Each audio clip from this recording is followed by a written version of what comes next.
네, 안녕하세요. 영화 재밌게 보셨죠? 네, 오랜만입니다. 오늘 이 행사 진행을 맡고 영화평론가 이종수라고 합니다. 네, 미창영화 두 분 뵙고 싶어서 오셨을 텐데요. 유아인 배우님, 그리고 호의정 감독님 두 분 모시도록 하겠습니다. 박수 맞아주세요.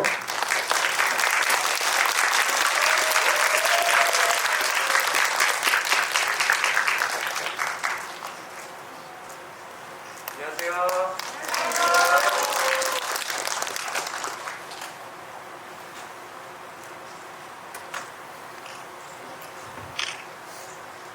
네, 상황이지라 영화 이렇게 좋은 영화임에도 불구하고 이런 행사가 오늘이 처음이라고 해요. 감독님이나 유아인 배우님이나 이 영화를 통해서 관객을 만나는 게 아마 처음인 것 같은데 그만큼 굉장히 뜻깊은 자리인 것 같습니다. 오늘 1시간 정도, 주어진 시간 동안 좀 알뜰하게 써보도록 노력하겠습니다. 두 분 인사 말씀으로 시작하도록 하겠습니다.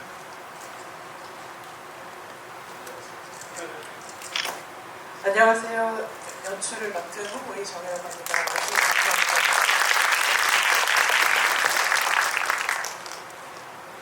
네, 홍의정 감독님의 연출 하에 태인을 연기한 유아인입니다. 반갑습니다.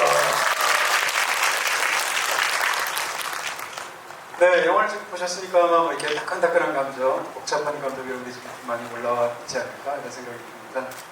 자, 일단 두 분께 먼저 여쭤보고 싶은 건 오늘이 이제 개봉한 지 한 일주일 정도 가까이 지났잖아요. 지나고 나서 이제 관객들 반응을 좀 보시고 주변에서 되게 많이 들으셨을 텐데 그런 반응이나 개봉을 하고 난 직후에 현재 상황에서 어떤 심정이신가요? 감독님부터. 죄인이 된 기분이고요. 너무 무서웠어요. 기다리는 동안 무섭고 지금도 너무 긴장되고요. 정신 좀 놓치지 않고 잘 대답해보도록 하겠습니다.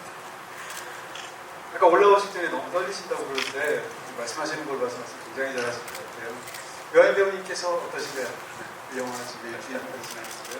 주변에서 뭐 칭찬 굉장히 많이 들으셨죠? 아니요.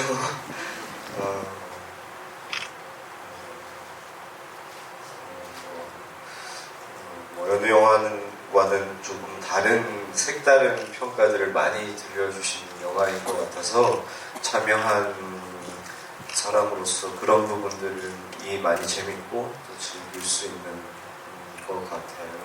정신줄을 자주 놓으신다는 홍의정 감독님과 함께하는 이 여정 자체가 다 참 신선하고 새롭고 즐거운 것 같습니다. 그 주변에서 했던 얘기 중에 혹시 인상적인 이야기 혹은 읽으셨던 어떤 관객분들의 반응 중에서 기억에 남는 이야기 이런 거 어떤 거 기억나세요? 유아인 씨. 혹시 지금 너무 바쁘셔서 못 보고 오신 건 아니죠?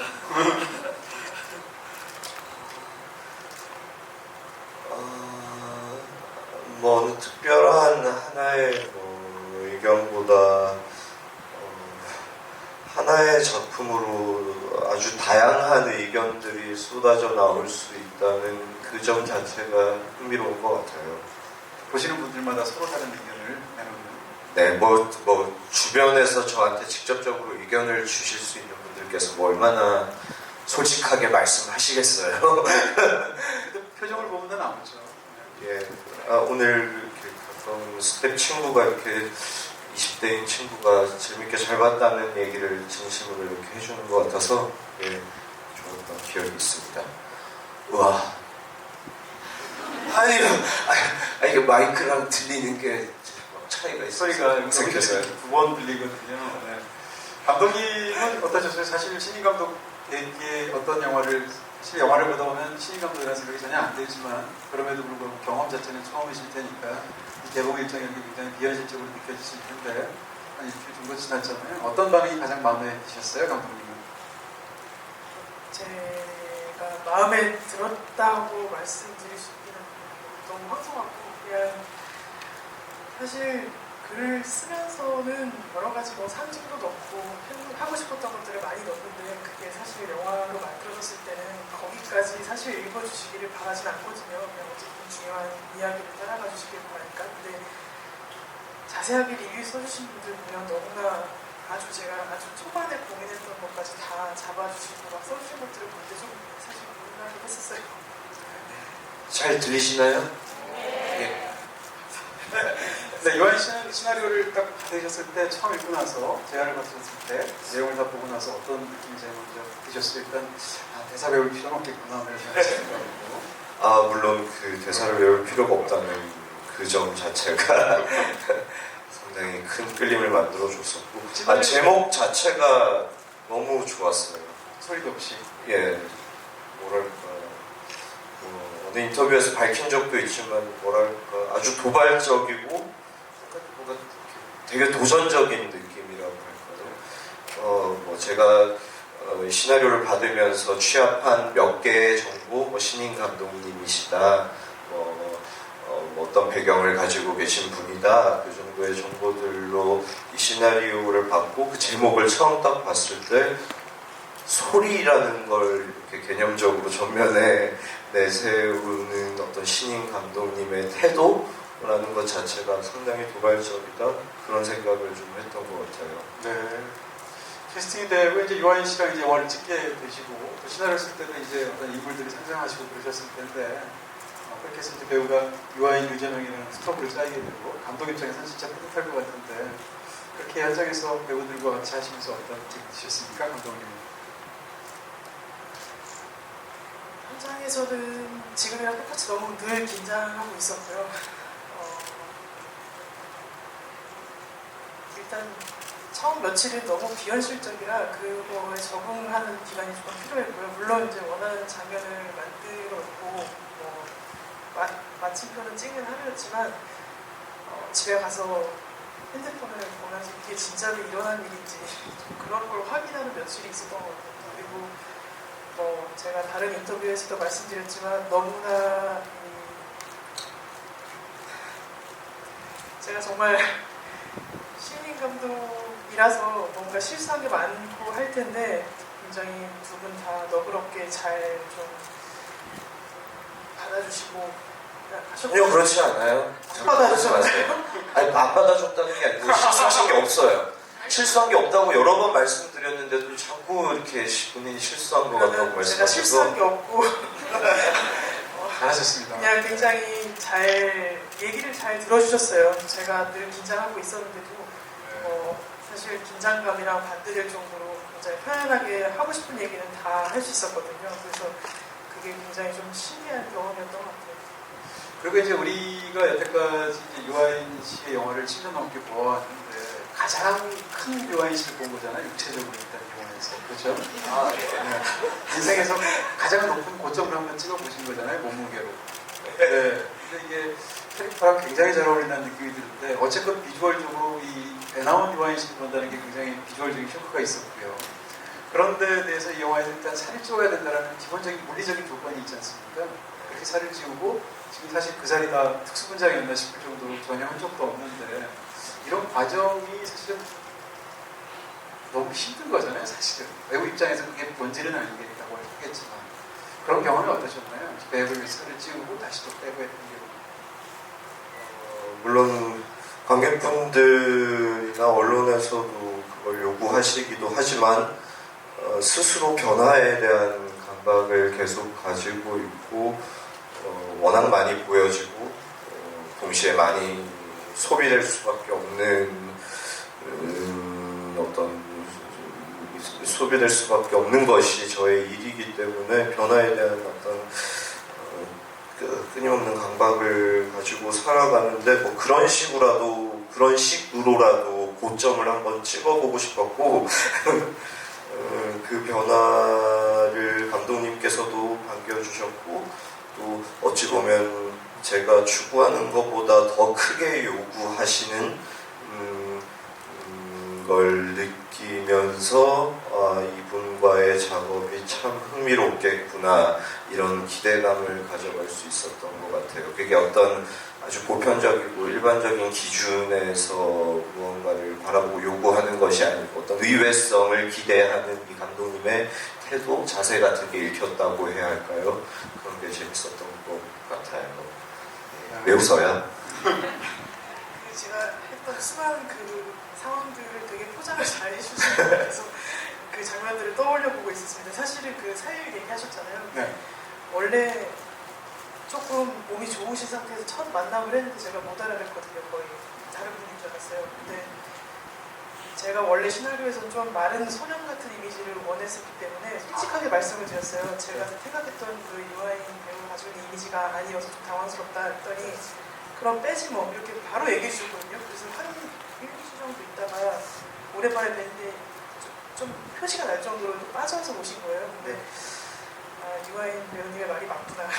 제일 처음에 그 제안을 해주셨어요. 이렇게 좀 막노동을 하고 이렇게 힘을 쓰는 캐릭터인데 좀 모습이 있는 건 어떨까 이런 제안을 처음에 하셨는데 저는 초반에 고집을 버리지 못하고 배우님과 좀 고생을 시켜드린 다음에 좀 바꿔서 배우님의 말이 맞는 것 같습니다 했더니 또 바로 많이 찍어주시더라고요. 근데 한번 제가 그렇게 찐 어떤 페인을 상상하기 시작하니까 자꾸 더 쪘으면 좋겠다는 좀 욕심이 생겨서 죄송해요. 제 현장에서 계속 몸이 좀 빠지신 것 같아요. 라고 제가 계속 말씀드렸거든요. 그래서 항상 이렇게 그 고구마 쉐이크. 네, 그런 거를 항상 달고 지내셨어요. 그래서 저는 사실 솔직히 말씀드리면 그때 처음 뵌 어떤 분이셨으니까 식습관이나 이런 걸 전혀 모르고 있었는데 최근에 인터뷰하면서 식사하시는 거 봤는데 입이 너무 짧으신 거예요. 너무 죄송하고 그때 생각하면서 너무 진짜 고생스럽게 항상 그거를 드시면서 있었던 죄송합니다. 고작 제 몸뚱아리 얘기를 이렇게 길게 할 필요가 없습니까? 아니 뭐 지금 이제 뭐 찐테인, 뺀테인 얘기를 해주셔야 되는데 네. 근데 저는 사실 그런 생각이 드는 겁니다. 이제 연기를 전혀 모르는 문외한 입장에서 보면 배우가 실제로 어떤 뭐 단순하게 이제 기술적으로 뭐 몸을 찌우고 이런 차원을 떠나서 이 영화는 배우로서의 그 극중의 그 인물에 관한 설정이 굉장히 강하잖아요. 일단 몸무게를 15kg을 늘린다라는 원칙이 있었을 것이고 그 다음에 이 인물이 말이 없다라는 것은 연기라면서 너무 중요한 조건이 되는데 이런 식으로 몸을 바꾸거나 아니면 대사가 없는 것으로 설정하는가 이런 거를 하면 연기에도 좋은 말로 하면 완전히 새로운 쪽으로 도움을 받으실 것 같고 다르게 보면 굉장히 부담감이 느껴지고 어쨌건 연기에 굉장히 큰 영향을 줄 것 같거든요. 그 두 가지 측면이 연기에 어떻게 영향을 주시는 것 같습니다. 우선은 이렇다 할 소리를 내지 않는 인물이기 때문에 그렇다고 또한 이 작품에서 요구하는 바 소리를 내지 않음에도 불구하고 적극적으로 감정을 표정으로 몸짓으로 드러내는 그런 인물도 아니거든요. 그래서 뭔가 연기에 도움을 받는다라기보다 연기를 하지 않아도 그 자체로 어떤 존재감이라는 것이 형성될 수 있는 방향성으로 인물을 좀 구축하려는 노력이 있었던 것 같고 그 후에는 어떤 의지적으로 제 몸을 가져간 몸이나 어떤 내면의 상태를 가져간 적은 크게 없었던 것 같아요. 예. 이 소리없이라는 제목이 영화를 보기 전에는 굉장히 한편으로는 서정적으로까지 느껴지고 또 그 다음에 영화를 보다 보면 이게 인물의 기본적인 성격이구나라고 생각하는데 다 보고 나면 사실 주제하고 굉장히 밀접한 관련이 있구나라는 추측을 하게 됩니다. 그러니까 소리도 없다는 인물의 설정도 그렇고 제목도 그 영화를 다 보고 나면 자기도 모르는 사이에라는 뜻인 것 같기도 하고 우리도 모르는 사이에 어떻게 보면 인물이 도덕적으로 타락을 하든 범죄를 저지르든 괴물이 됐든 이런 식의 이야기인 것처럼 보이기도 해요. 그렇게 본다면 인물에게 소리를 제거했다는 설정, 심지어는 이 사람이 왜 소리가 없는지 설명을 안 하잖아요. 장애가 있는 건지 아니면 본인의 의지로 말을 안 하는 건지. 그래서 이 소리가 없다는 설정은 제목으로 나올 정도로 정말 중요한 설정이었다는 추측이 되는데 감독님 어떤 생각을 하실까요? 말씀해주신 거가 상당히 잘 말씀해주신 것 같은데 사실 그 전에는 제가 제목이 문장으로 되게 긴 문장이었거든요. 우리는 이렇게 소리도 없이 괴물이 된다라는 문장이었는데 너무 이렇게 소리도 없이 괴물이 된다. 우리는 이렇게 소리도 없이 우리는 이렇게 괴물이 된다 해서 뒷부분을 빼고 소리다시만 남긴 건데 너무 주제가 제목이어가지고 그냥 이 괴물이라는 이미지가 주는 그 단어가 주는 이미지도 너무 세고 해서 어떻게 하면 이걸 조금 더 상징적으로 가져올까 하다가 뒷부분은 아예 없애고 그냥 앞에 소리에 관련된 것만 남기고 감독님이 이제 어디선가 저도 이제 오기 직전에 인터뷰를 좀 찾아봤는데요. 감독님이 하신 말씀이 이 영화의 처음 시작은 별주부전이었다 이렇게 말씀하셨더라고요. 별주부전하고 이 영화가 무슨 상관이 있을까 궁금해하셨습니다. 그 얘기 좀 해주시면 돼요.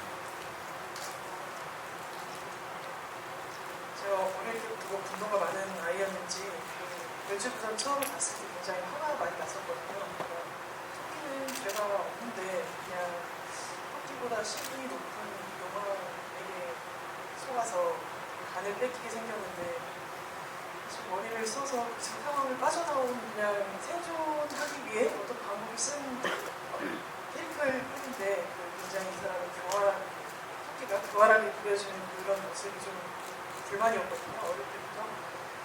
그렇게 그냥 늘 항상 마음속에 있었던 것 같아요. 그래서 물론 이제 이 이야기를 별주부전에서 그대로 가져와야겠다라고 쓴 건 아니지만 그런 이제 제가 평소에 느꼈던 몇 가지 이제 소재들이 같이 합쳐지면서 이런 이야기가 나온 것 같아서 예를 들면 초이가 토끼 모습, 토끼 가면을 쓰고 나오는 것도 약자를 대표하는 동물이긴 한데 약간 섬뜩한 가면을 해서 이게 약자라고 아닐 수 있다라는 어떤 뉘앙스를 주고 싶었고 그래서 조금 별주부전에서 그런 것들이 있었던 것 같아요. 근데 이제 굉장히 흥미로운 얘기니까 그래서 토끼가 면에서 끝나는 생각이 듭니다. 감독님 말씀은 크게 들리시나요? 여기서 조금 작게 들었어요. 여쭤봤던 거예요. 네네. 거기에 대해서 다시 또 추가로 질문을 드린다면 이런 겁니다. 굉장히 재밌고 흥미롭고 이해가 되는 느낌이 있는데 다른 한편으로는 그렇게 시작한 영화 치고는 영화를 보고 나면 토끼에 관한 얘기가 아니고 뱀품에 관한 얘기잖아요. 그러니까 본인도 영문도 모르고 와서 끌려왔던 토끼라면 영화 속에 등장하는 초리일 텐데 그것보다는 용왕이 명령을 내려서 자기는 사실 특별히 악의가 없는데 납치해 와야만 했던 그런 별주부의 어떤 도덕적 딜레마를 보시는 그런 걸 지금 사실 다루는 영화 같지 않습니까? 그렇다고 그 부분에 집중을 하려고 한 건 맞아요. 근데 제가 그 별주부전에 꼭 별주부전 회의되게 집중을 했던 이유가 영화를 보신 분들도 이해해 주실 분들도 계시고 아닌 분들도 계시겠지만 저는 어쨌든 좀 제가 사람들을 쉽게 판단하는 어떤 마음가짐을 반성하는 마음에서 어쨌든 CI를 쓰게 됐어요. 그래서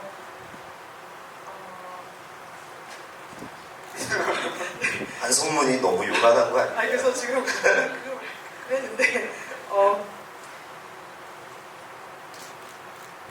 이야기를 태인에게 마음을 어느 정도 뺏겨야 사실 저의 판단도 흔들릴 거라고 생각을 했어요. 끝에까지 갔을 때 사실 다 보신 분이니까 태인의 마음을 가지고 엔딩을 봤을 때 사실 제일 마지막에 제가 원했던 것은 정신 차려 이런 느낌이었거든요. 그리고 정신 차려 이런 얘기를 하고 싶었던 거라 좀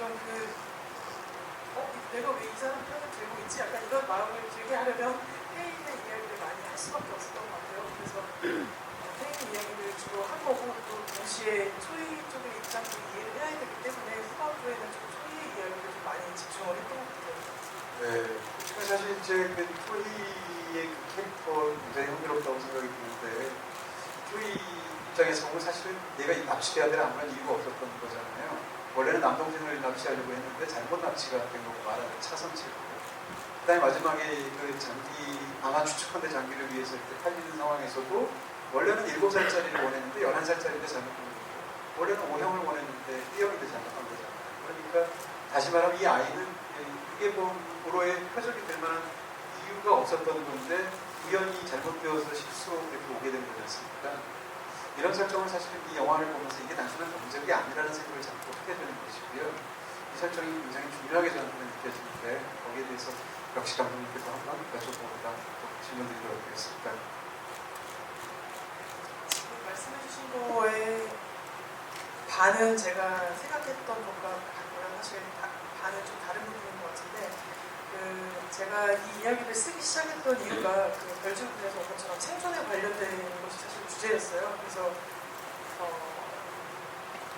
원치 않는 환경에 떨어진 캐릭터들이 그게 가족이라는 작은 사회가 될 수도 있고 태인에게는 이런 일하는 환경일 수도 있고 그런 특수한 조직일 수도 있는데 그 안에서 잘못된 것들을 잘못된지 모르고 배우면서 그냥 생존을 해나가는 이런 사람들의 얘기를 쓰려고 하다 보니까 초이에게 좀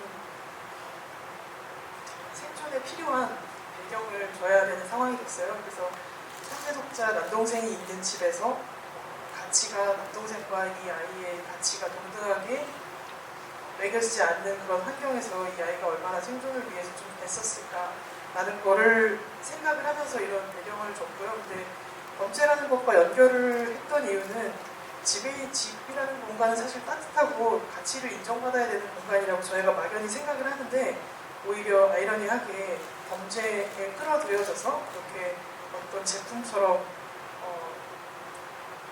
어느 공간에 갔을 때 드디어 같은 그러니까 뭐 혈액형도 그렇고 성별도 상관없이 그런 동등한 가치를 인정받는 아이러니함을 보여주고 싶었어요. 그러니까 집에서 오히려 가치가 낮고 잡혀왔을 때는 비슷한, 물론 나이 때문에 동등하지 않은 느낌이 나긴 하는데 사실 아마 다른 아이들도 11살이었으면 초이랑 사실 값어치가 같았을 거라고 설정을 했었거든요. 그래서 그렇게 설정을 해봤습니다.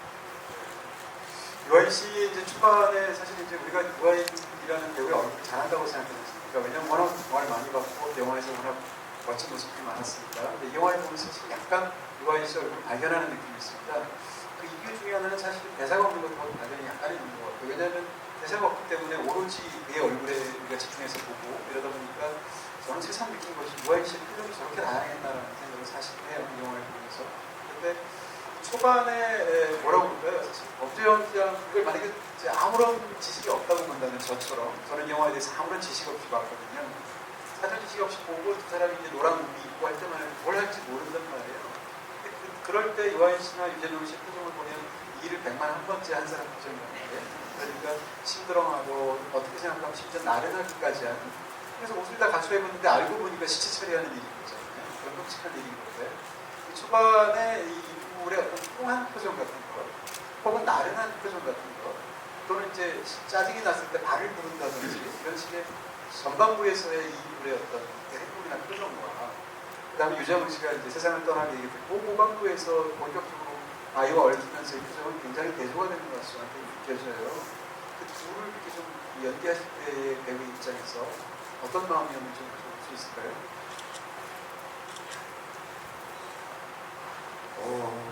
살이 찌면 좀 뚱해지는 게 있고요. 아 그렇구나. 살이 뚱뚱해지는군요.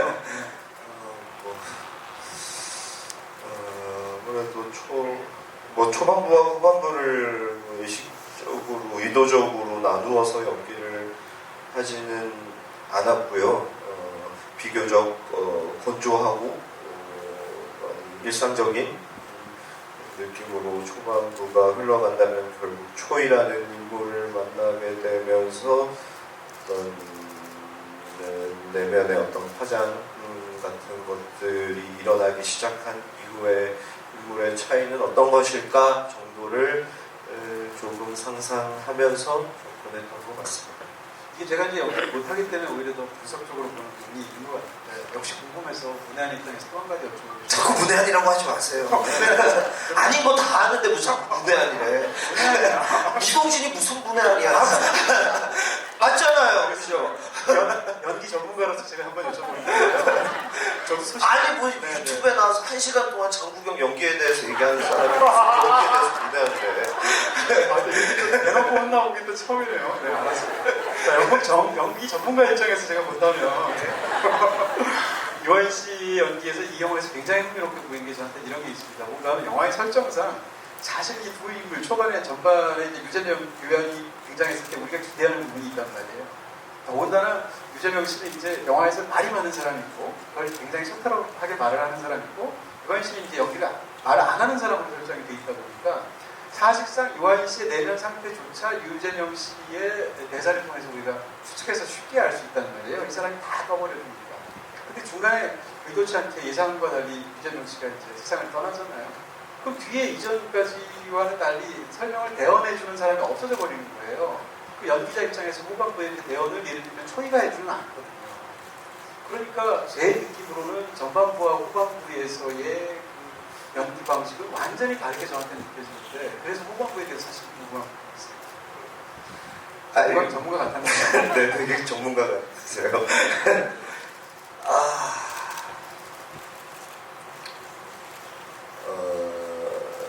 이 태인에 접근하면서 가졌던 그나마의 어떤 형식이나 의도라는 게 있었다면 굳이 부여되어 있지 있지 않은 것을 내 스스로 강박적으로 부여하면서 이 무한한 확장의 가능성을 가진 이 인물을 제한적으로 가져가지 말 것이었던 것 같아요. 뭐 초반부이건 후반부이건 대사가 있건 없건 옆에 누군가가 존재하건 말건, 물론 또 말씀하신 것처럼 천복이라는 인물을 어찌 보면 태인을 대변해주는 인물, 이 친구가 말하는지 뭐 못하는 건지 모르겠습니다, 이런 말까지 해주는 그냥 그런 인물이 있건 없건 무관하게 그냥 멍 때리기 따위의 생각으로 저는 그냥 현장에 있었던 것 같아요. 굳이 형식, 메소드 같은 걸 찾자면 그런 것이지 않았을까 싶습니다. 그 연장선상에서 감독님께 제가 여쭤보고 싶은 건 이런 것도 있습니다. 이 영화에 사실 이제 의외이기도 하고 굉장히 좋기도 하면서 신선하게 됐던 것 중에 하나가 사실 이 영화가 결론을 내리지 않지 않습니까? 광해에게 많은 걸 맡기기도 하고, 근데 굉장히 뭐라고 그럴까요? 감독님의 목소리가 실려 것 같은 느낌이 드는 게, 우리 이제 초등학교에 가서 마지막에 아이를 데려다 주고 했겠죠. 근데 마지막 순간에 손을 놓지를 않으려고 하잖아요. 중에서 태희는. 그때 초이가 자기의 손을 놓지 않으려는 태희의 손을 아주 거세게 뿌리치고 자기 강한 의지로 선생님한테 뛰어가고, 선생님이 누구냐고 물었을 때 귓속말로 자를 데려간 사람이라고 유괴범이라고 말을 해주잖아요. 그러니까 사실은 우리가 이제 일반적인 그런 어떤 약간 드라마의 구성으로 본다면 이 무슨 유괴범과 유괴인을 한 사람 사이에서의 어떤 서로 따뜻한 정이 흐르고 인간적인 성격이기 때문에 아이가 상대적으로 이 태인을 굉장히 인간적으로 좋아하는 것처럼 보였는데, 마지막 되는 순간 정말로 말 그대로 상황이 되니까 유괴범이라는 걸 명확하게 아이가 하는 거잖아요. 저는 그 설정이 굉장히 신선하고 제 입장에서는 좋았거든요. 거기에 대해서 사실은 보통 그렇게 안 할 것 같은데, 예를 들어서 정반대로 태인이 손을 놔주려고 하는데 그쪽에서 떠나가기 싫어서 예를 들면 손을 안 놓으려고 하시는 분이 거잖아요. 그렇게 연출하신 거에 대한 말씀을 듣고 싶습니다.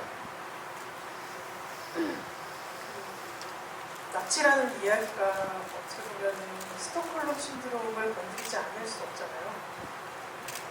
그런데 아까 처음에 캐릭터 분석해 주셨던 그거의 연장선으로 말씀드리면,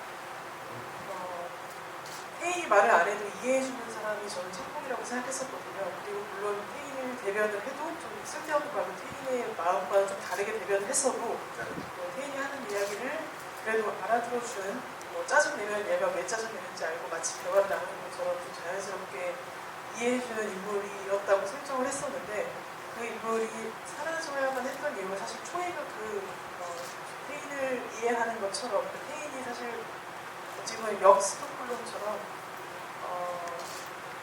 태인이 초이에게 의지되는 과정이 좀 필요했었거든요. 그래서 태인의 입장에서 거의 이제 결말 부분까지 저도 그렇고 태인의 입장에서 조금 더 영화를 바라보기를 바라는 마음에서 좀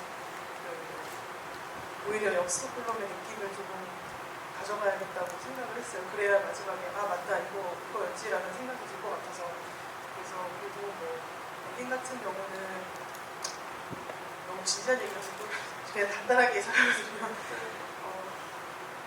보통 영화를 쓰시는 분들은 아마 비슷한 생각을 하실 텐데, 그 영화의 그 줄거리와 토넷 매너가 같이 있잖아요. 그러면 영화의 플롯을 쓰실 때는 토넷 매너와 같이 그 플롯을 도와주는 토넷 매너를 보통 사용을 하시고, 그게 이제 가장 효과적인 연출 방법일 텐데, 그러니까 슬픈 장면이 나오면 슬픈 음악이 깔린다던가 이런 효과를 이제 간단하게 설명해서 그런 거였는데, 제가 아까 엔딩에서 설명드렸던 것처럼 좀 누구의 편에 들어서 응원을 해야 될지 모르겠는 마음이 제 고민이었기 때문에 이제 이 이야기가 만들어진 거니까,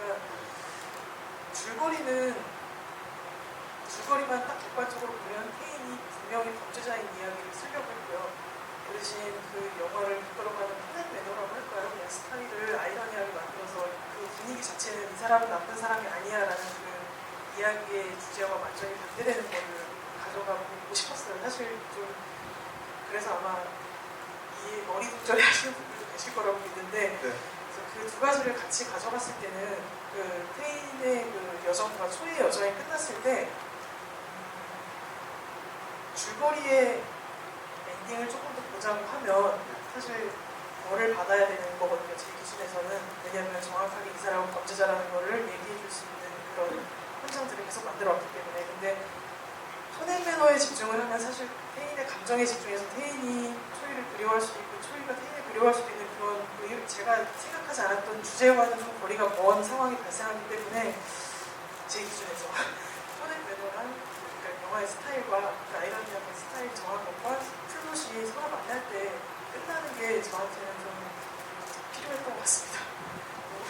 네, 아니 그러니까 이 영화를 보면서 모든 사람이 얘기하기도 하고 저도 가장 좋았던 것 중에 하나가 연기를 포함해서 이 영화에서 이제 톤앤 매너라고 말하셨을 텐데 사실 우리는 이제 이런 영화를 이런 설정 영화를 수없이 가지 않습니까? 비슷한 설정 영화가 바로 한 주 전에 개봉을 하기도 했었었고 그런데 그런 영화들이 일반적으로 관습적으로 달려가는 부분하고 이 영화가 완전히 다르게 자유롭다는 생각을 해서 너무 사실 좋았다는 거예요. 배우도 그렇게 연기를 해도 있었고 예를 들면 영화를 보고 나면 사실은 스토리상으로는 해석이 안 되는 게 너무 많습니다. 예를 들어서 아니 저 두 사람 부자 관계처럼 보이는 두 사람은 부자 관계가 아니겠지만 어떻게 처음 만나게 된 거야? 초반에 말을 한 걸 보면은 아마도 이태인이 어렸을 때부터 두 사람의 관계가 있었던 것 같은데 어떻게 만나게 됐을까? 혹시 태인이 어렸을 때 초이 같은 사람이었을까? 이런 상상도 하게 되고요. 그 다음에 영화를 보게 되면 저 정도쯤 되면 이걸 가장 중요한 사건은 그 중에서 유괴 사건인데 유괴 사건이 됐을 때 우리가 반드시 묘사해야 된다고 생각하는 장르적인 이야기가 뭔가 하면 당연히 유괴 때문에 애타하는 가족들을 보여줘야 된다는 거예요. 근데 영화 속에서 부모가 거의 관심이 없는 것처럼 보이기도 하고 뭐 들리는 얘기에 따르면 유괴해서 몸값을 깎으려고 한다든지 정확히 어떻게 생각하는지조차 뭐 내놓은 자식인지 아닌지조차도 알 수가 없잖아요. 그 다음에 그렇게 생각하다 보면 영화에서 심지어는 아이가 연기하는 문주가 연기하는 관계도 우리 친남매일까? 라는 생각까지 드는 거예요. 물론 영화 속도 친남매라고 아이가 말을 하지만. 그런데 이런 식으로 통상적으로는 이 스토리의 설정에서 말해줘야 될 것들을 하나도 말을 하지 않는 말입니다. 그러다 보니까 영화가 굉장히 오리무중처럼 느껴지지만 스토리적으로 영화를 보면서 그게 전혀 중요한 느낌이 안 들어요. 진짜로. 이제 톤앤 매너에 우리가 완전히 깊숙하게 빠져들어서 그런 것 같은데 근데 배우 입장에서는 이렇게 연기를 할 때 그런 데 대한 질문을 혹시 시나리오를 읽고 나서나 아니면 촬영장에서 질문을 하지는 않으셨습니까? 저요? 네. 지금 이런 것들에 대해서 혹시 감독님한테 질문하신 적 있으세요? 예를 들면 그 중에서 태인은 어떻게 만나게 된 거예요? 그런 질문들? 아까도 가볍게 말씀드렸지만 영화가 굳이 설명하지 않는 걸 명확하게 가져가려고 노력하지는 않는 것 같아요. 그것이 뭐 그런 모호함이라는 것이 만들어내는 재미나 같은 것들이나 뭐 심지어는 기꺼이 어떤 오독을 만들어버리는 오독을 허용하는 그런 태도의 가치 같은 걸 저는 믿는 편이거든요. 거기에 집중하려고 하는 것 같아요. 뭐 일반적으로 어떤 인물의 전사를 명확하게 가져간다거나 인물의 사연, 인과관계 같은 것들을 명확하게 가져감으로 인해서 제가 연기할 인물을 자체를 또한 명확하게 구축하고 그렇게 진행시키려고 하는 의지 같은 것들이 있고 대부분의 현장이나 많은 작품들에서 그런 태도를 요구하지만 사실 이런 작품, 이런 현장의 특별함은 그와는 좀 상반된 곳에 있는 것 같습니다. 추가로 말씀드리면 제가 제일 처음에 좀 놀랬던 게 보통 배우분들 만나면 이제 캐릭터의 전사라던가 그 배경을 많이 물어보세요. 왜 이 지경이 되었는지 이 아이가. 근데 제가 처음 미팅 때 굉장히 놀랐던 게 저는 그런 질문을 하실 줄 알고 저는 전사를 엄청나게 준비를 하고 있었거든요.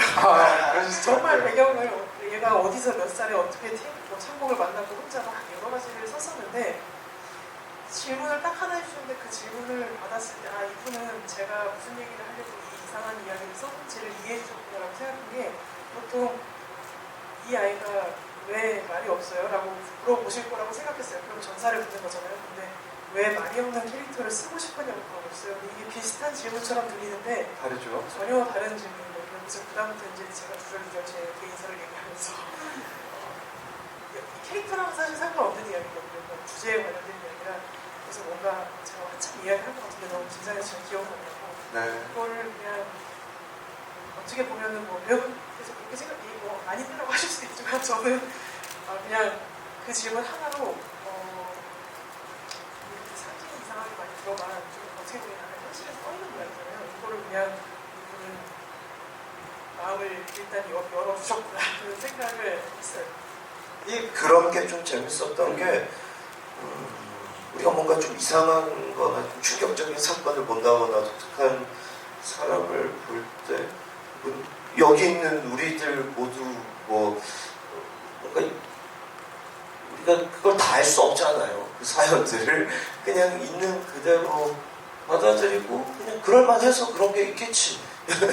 뭐 있을만해서 있겠지. 그것이 존재할 만해서 존재하는 거겠지. 그리고 그런 것이 생겨날 수 있는 감히 내가 판단하거나 추측하거나 그 함부로 인과관계를 설정할 수 없는 어떤 현재적 존재나 현상의 올곧게 받아들이는 것, 그거 자체를 직시하는 태도, 그런 걸 가지려면 명확성을 조금 거부할 필요가 있는 것 같아요. 외부의 것들을 우리가 그토록 명확하게 알 수 있는 건 아니니까.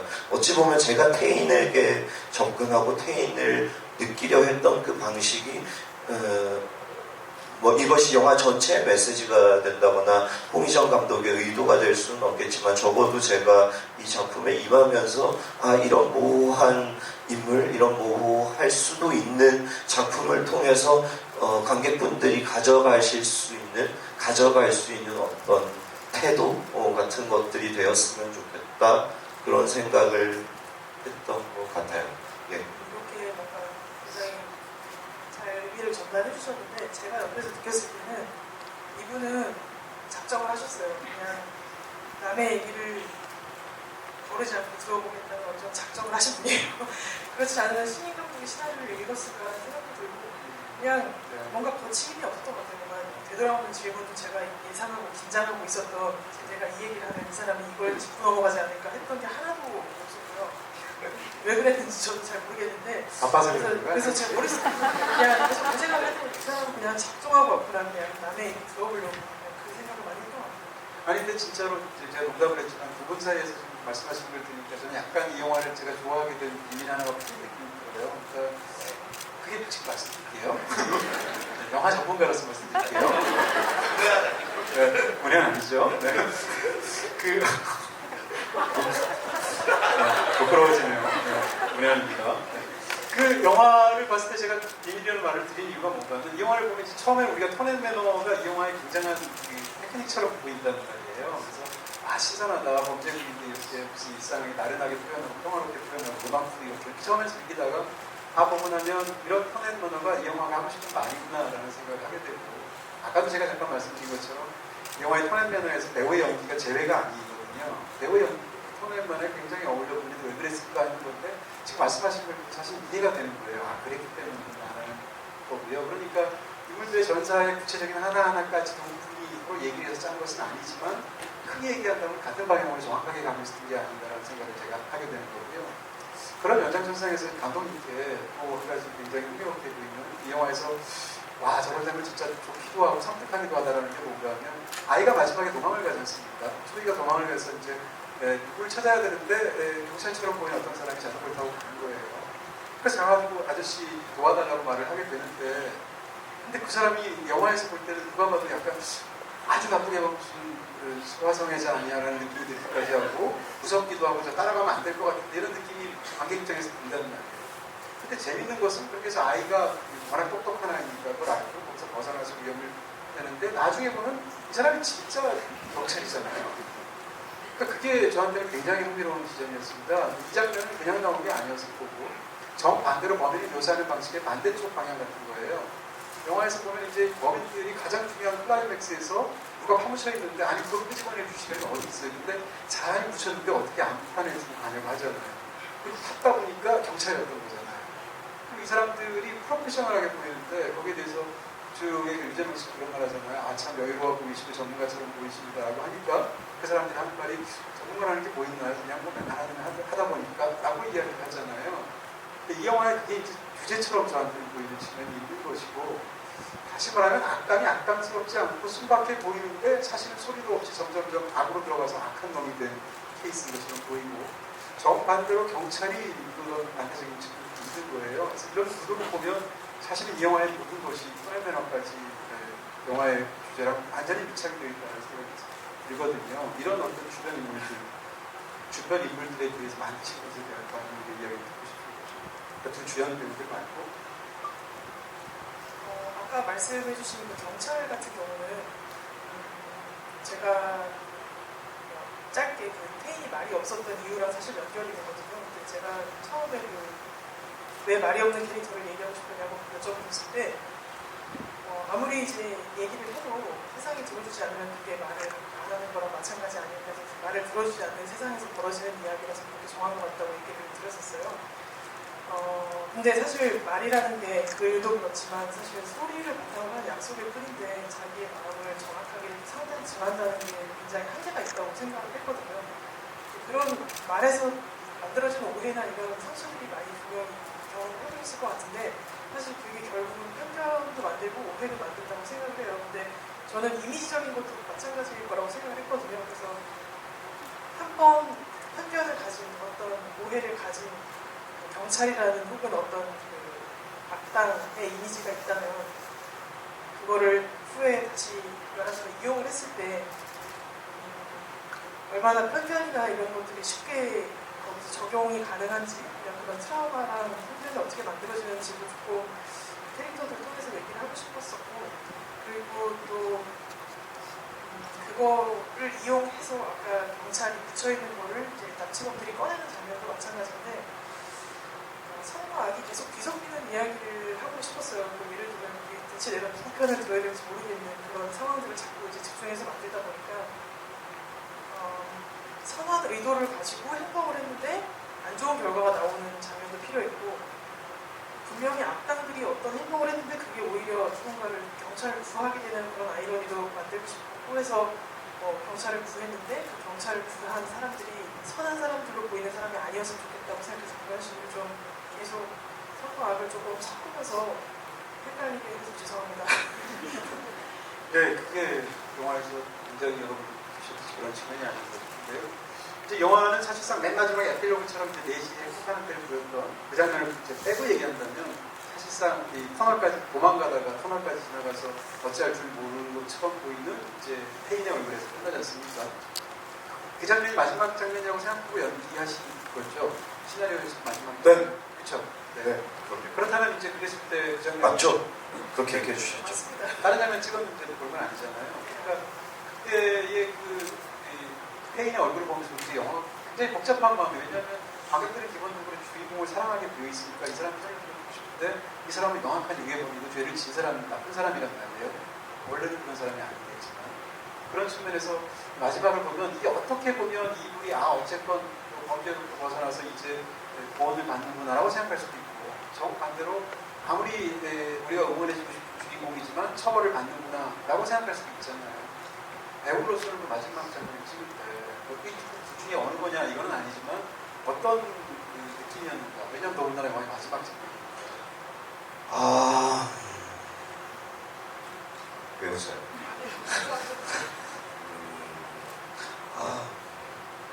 아무래도 그 장면을 찍을 때 감독님께서 아까 말씀하셨던 이 제목에 충분히 나와 있지 않는 전체 긴 제목에 대한 내용 그렇게 소리도 없이 병리된다 같은 걸 생각하기도 했어요 라는 말씀을 가볍게 던져주셨었고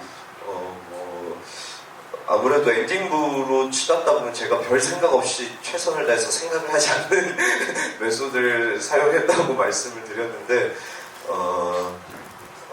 아무래도 또 이게 엔딩의 연기, 엔딩 시퀀스에 내가 임하게 될 때는 뭔가 조금 의식적으로 감정적이 된다거나 뭔가 내 의지로 뭔가 매듭을 만들어내려는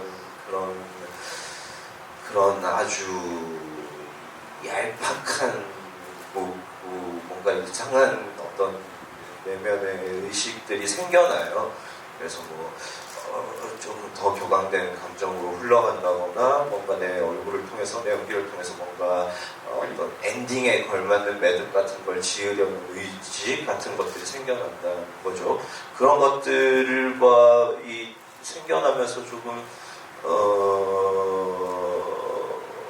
그런 것들과의 싸움이 조금 존재했던 것 같고 그게 이전에 엔딩 시퀀스가 아닌 앞에 상황들에서 제가 촬영에 임할 때와는 조금 다른 컨디션이었던 것 같아요.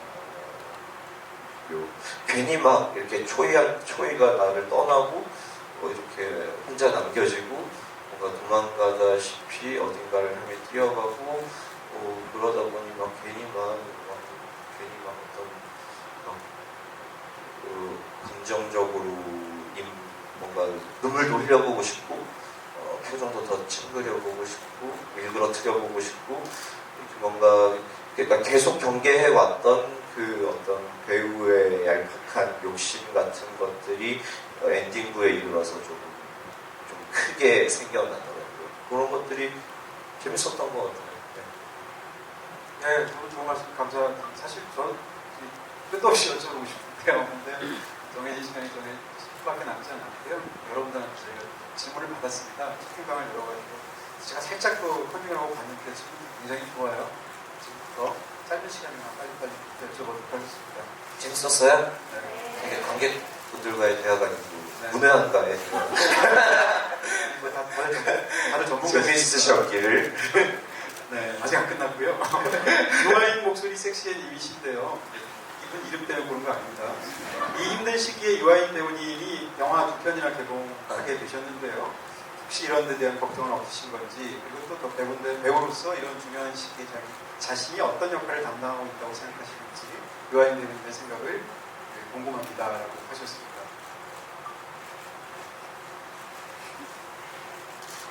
뭐 저에게 주어진 임무 같은 거는 생각 안 하고요.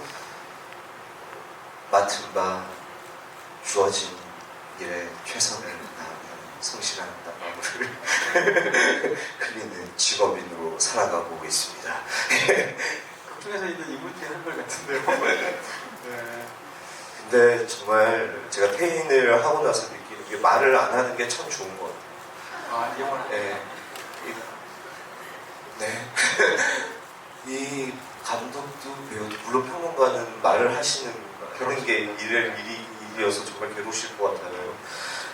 근데 이 말 대신 무언가 일을 하는 사람들인데 뭔가 이 말을 하는 게 너무 점점 더 힘들어지고 그리고 퇴인을 통해서 말 안 할 수 있어서 너무 좋았어요. 네, 그렇습니다. 자, 이번엔 소리님이신데요. 초이가 유괴범과 교류를 해야 하는 역할인데 아역에게 이런 상황을 어떻게 이해시키고 어떻게 연기 디렉션을 주셨는지 궁금합니다. 솔직하게 얘기해요. 다 얘기하셨어요? 중에 상황이나 이런 거. 네, 사실 다 이야기를 했고요. 사실 사과로 시작해서 이런 좀 느끼지 않아도 되는 감정을 그런 공포 같은 걸 당연히 이제 읽으면서 혹은 설명을 들으면서 느낄 테니까 미안하다고 먼저 설명을 좀 잘 드리고 제가 고민하는 저는 사실 이게 뭐 아역 배우이라고 해서 물론 이제 조심한 것들도 있지만 제 연출적인 고민에 대해서는 뭐 걸러서 설명을 드린 건 없거든요. 그냥 솔직하게 다 얘기했고 그분도 연기를 하는 이유가 자기가 겪어보지 못한 다른 사람의 인생을 경험해보면서 사람들에 대한 관심이 올라갔기 때문에 좋다는 얘기를 직접 저한테 한 적이 있어요. 누가요? 윤승아 배우. 문승아 씨가요? 네. 그러신 분이십니다. 그래서 실제 11살인가요? 네. 네. 뭐 또래 11살이신 분보다 조금 작다고 하세요. 근데 어쨌든 이야기가 정말 잘 통하는 분이셨거든요. 그래서 지금 말씀하셨던 어떤 그런 걱정들, 물론 공포스러운 장면이 나온다고 한다면 당연히 이제 그 안에 들어가 있는 게 가짜인 걸 열심히 보여준다거나 뭐 이런 현장에서 있는 분위기를 좀 풀어보려고 한 건 있지만 연출적으로 뭐 거짓을 얘기한다거나 저의 솔직한 심정을 얘기하지 않은 적은 없는 것 같아요. 그리고 현장에서는 제가 많이 의지를 했거든요. 그래서 저는 그냥 솔직했던 것 같아요. 네. 유아인 최고님이 창복이 다리를 절던데 어떻게 다친 것으로 감독님 설정하셨습니까? 창복이가 다리를 저었는데 이게 어떻게 처음에 다치게 된 거인가요? 영화에는 안 나오는데 라는 질문과 역시 유재명 배우의 서사가 주연이라고 상대적으로 적다고 느껴집니다. 신앙을 자꾸 언급하는 이유는 뭔가요? 라고 또 다른 노란 누비님께서 신앙, 기독교인으로 나오셨죠. 신앙 부분을 먼저 말씀을 드리면 아까 제일 처음에 얘기했던 생존에 대한 얘기를 해야 되는데 원치 않는 상황에서 자기가 가치를 인정받지 못하는 환경에 처했을 때 그 안에서 어쨌든 적응하면서 생존하는 인물들을 그리려고 하다 보니까 페인이 그 결핍이 된 자신의 결핍 때문에 뭔가 꿈꾸는 게 살짝 있는 캐릭터라면 그 옆에 자신 마음속 평화를 찾은 캐릭터가 필요했던 것 같아요. 테이가 어떻게 보면 같은 위치에 있고 같은 결핍이 있는데 종교적인 어떤 도움으로 태어난 것만으로도 이제 너는 가치가 있다는 인정을 받았기 때문에 마음의 평화를 얻은 캐릭터였기를 바랬고요. 그리고 그 평화 때문에 또 얼마나 아무렇지 않게 이렇게 무서운 일들을 일상적으로 할 수 있는지를 좀 보여주고 싶었던 것 같고요.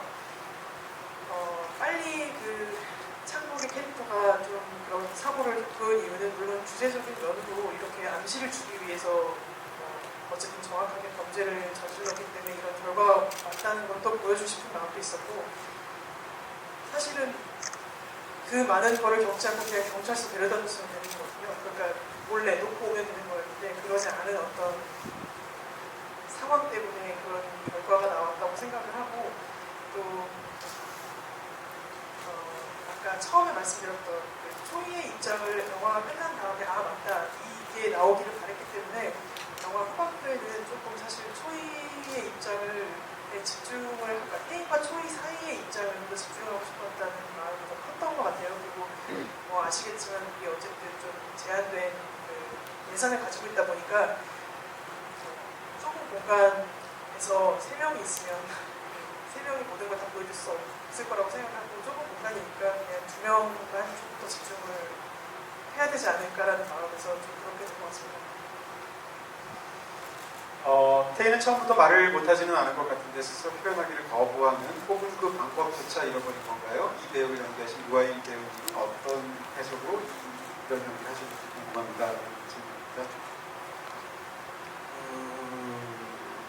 뭐 명확한 이유는 두지 않았다고 말씀드렸지만 감독님이 설명하신 바 그리고 저희가 추측한 바 뭐 선천적으로 말을 하지 못하는 친구는 아니고 어떤 뭐 표현을 하기를 거부한 혹은 어떤 뭐 깊은 상처를 통해 어떤 트라우마 같은 걸 통해서 표현의 의지가 사라진 친구 정도로 생각했던 것 같고 그리고 또 본인이 의지적으로 뭔가를 하지 않는다라고 얘기하기에는 사실 이 정도까지 하지 않는 건 또 그 자체로 어떤 후천적인 어떤 장애일 수도 있겠다 같은 생각을 하면서 했던 것 같아요. 이게 표현의 의지를 갖지 못했어요 라고 쉽게 얘기하기에는 뭐 매일 표현하고 사는 저로서는 감히 가다울 수 없는 내면의 세계를 가지고 있겠구나 정도의 어떤 짐작을 할 수밖에 없는 거죠.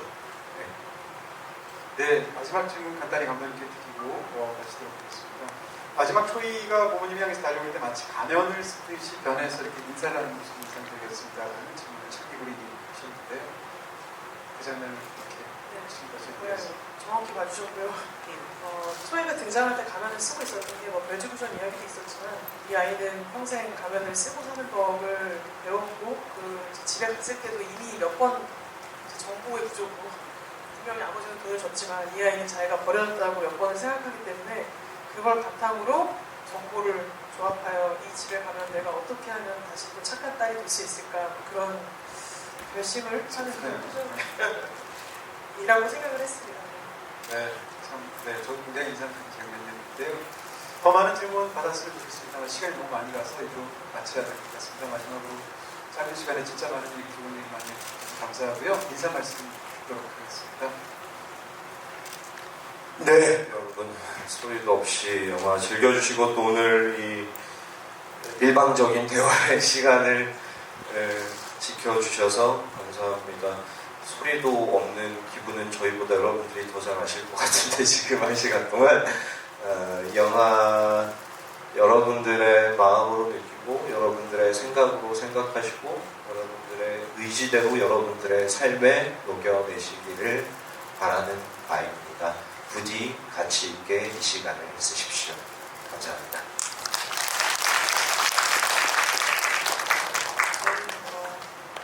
봐주셔서 너무 감사하고 이렇게 혼란스럽자고 쓴 이야기를 마땅히 또 이렇게 혼란스러워 해주시고 좀 공명을 해주셔서 너무 감사드립니다.